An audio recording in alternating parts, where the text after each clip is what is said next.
Welcome to the deep dive.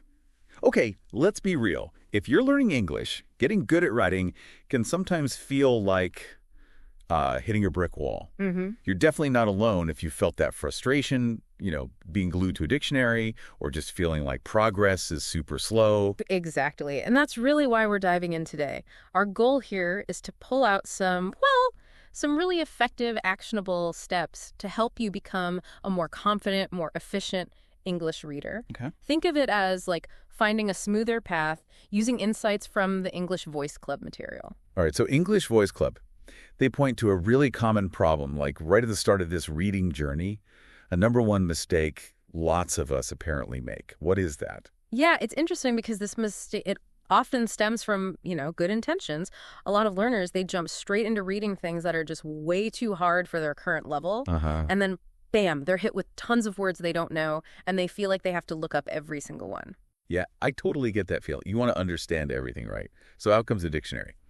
But why is that actually bad? What's the downside?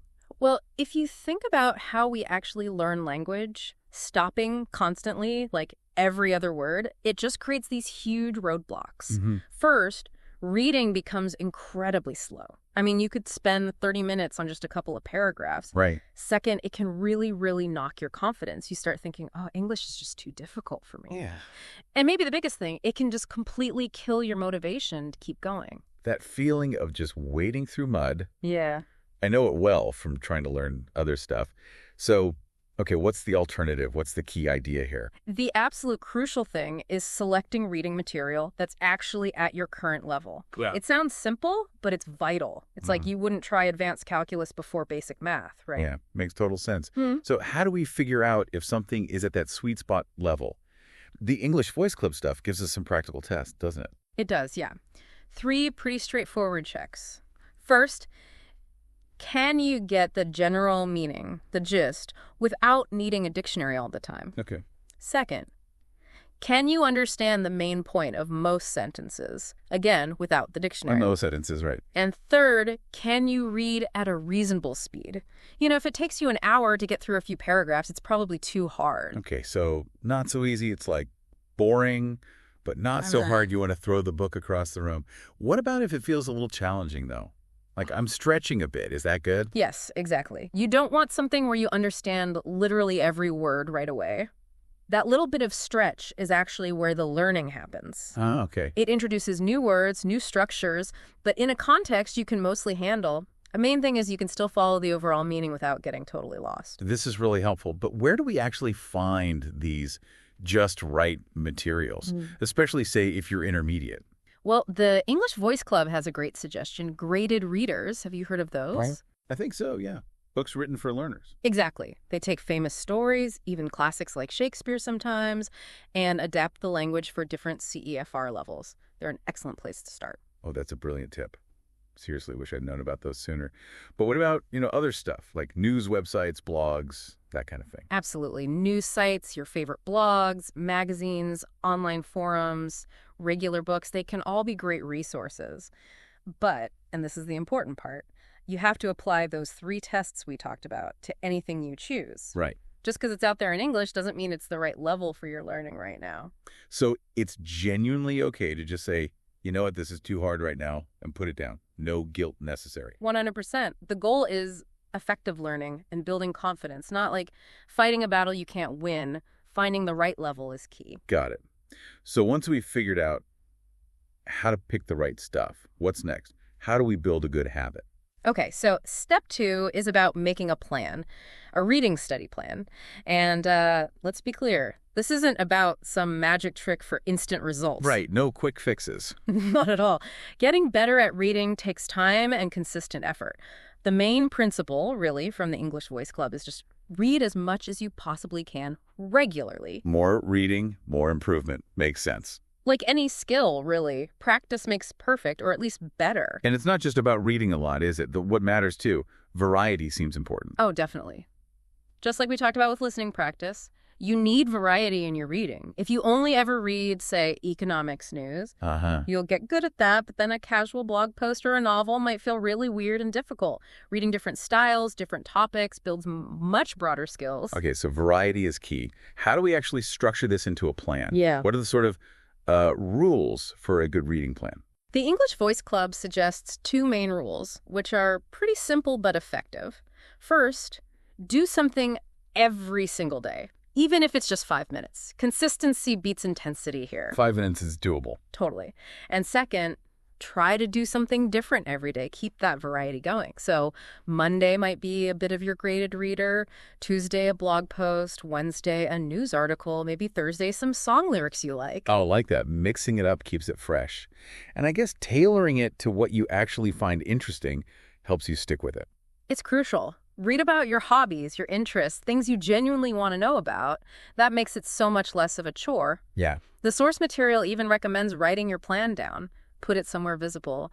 And this is a good one. Track your progress. Tick things off when you do them. Ah, the satisfaction of checking a box. I like that. It gives you that little dopamine hit. Keeps you going. Exactly. And it helps to see visually that you are putting in the effort. Also, balance things out. Maybe some days you tackle something harder. Other days you pick an easier read. The main goal is building that long-term habit. Right. Building the habit is the win. Consistent effort over time, even if progress feels slow sometimes. Precisely. It adds up, even if you don't feel it day to day. Okay, but what about those times when we can't choose what we read? Yeah. I'm thinking exams, like IELTS or TOEFL, or maybe, complicated documents for work. That feels different. That's a really important scenario to cover, yeah. And the English Voice Club material definitely acknowledges this.